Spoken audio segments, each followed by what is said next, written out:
We picked up Lestrade, police inspector, at the railway station and arrived at Baskerville Hall. Slowly, we walked across the moor in the moonlight until we reached the path leading to Merripit House.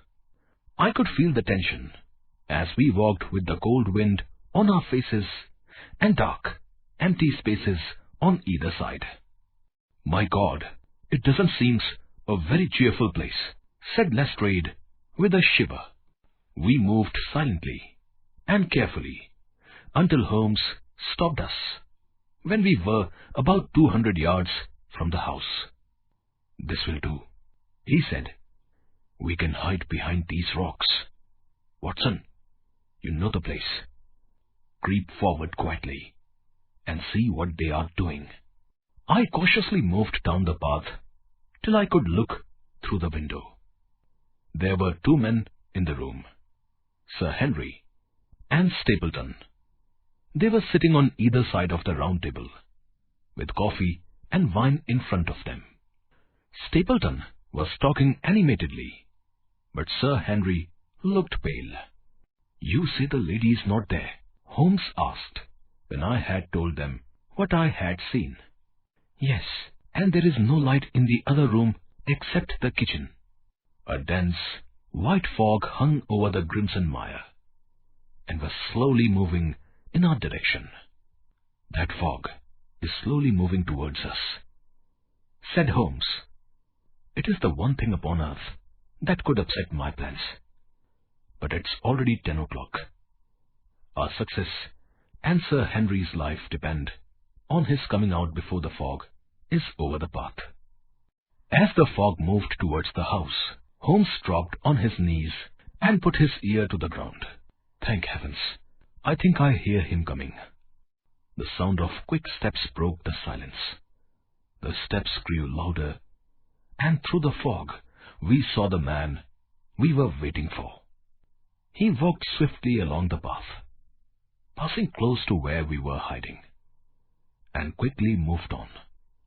As he walked, he kept looking uneasily over his shoulders. "Hist!" said Holmes suddenly, and I heard the sharp click of a revolver. "Look out, it's coming!" We stared into the fog, and then I saw Holmes' lips part in amazement, while Lestrade gave a yell of terror. I was frozen by the sight of the dreadful shape which came leaping towards us. It was an enormous coal-black hound, but such a hound human eyes had never seen. Fire burst from its mouth. Its eyes glowed, and its jaws were outlined in a flickering flame. It seemed like a hound from hell. With long bounds, the huge creature was leaping down the track, following hard upon the footsteps of Sir Henry. We were so stunned that we let it pass. Then Holmes and I both fired together, and the creature gave a hideous howl, which meant that one of us had at least hit the beast. But it did not pause. Far away on the path, we saw Sir Henry looking back, his face white in the moonlight, his hands raised in horror. That cry of pain from the hound had blown all our fears to the winds. If we could wound it, it could kill it.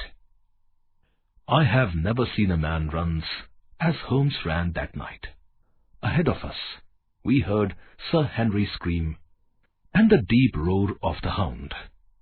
I was in time to see the beast spring upon its victim, hurl him to the ground, and reach for his throat.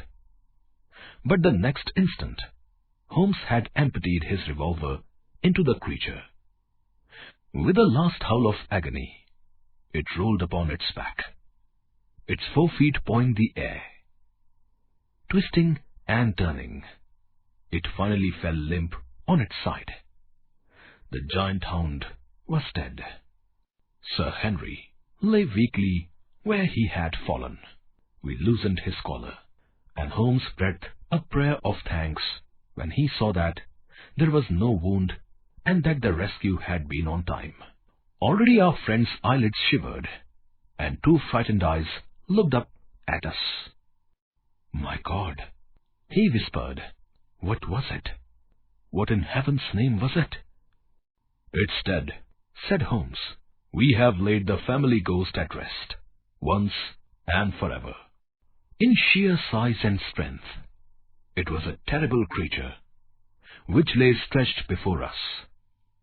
Even now, the huge jaws seemed as if dripping with a bluish flame, and the small, deep-set, cruel eyes were ringed with fire.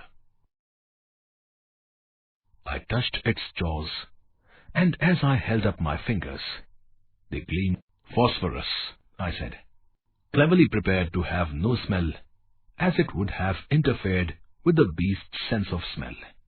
We owe you an apology, Sir Henry, for letting you face this fright. I was prepared for a hound, but not for such a creature as this, and the fog gave us little time to receive him.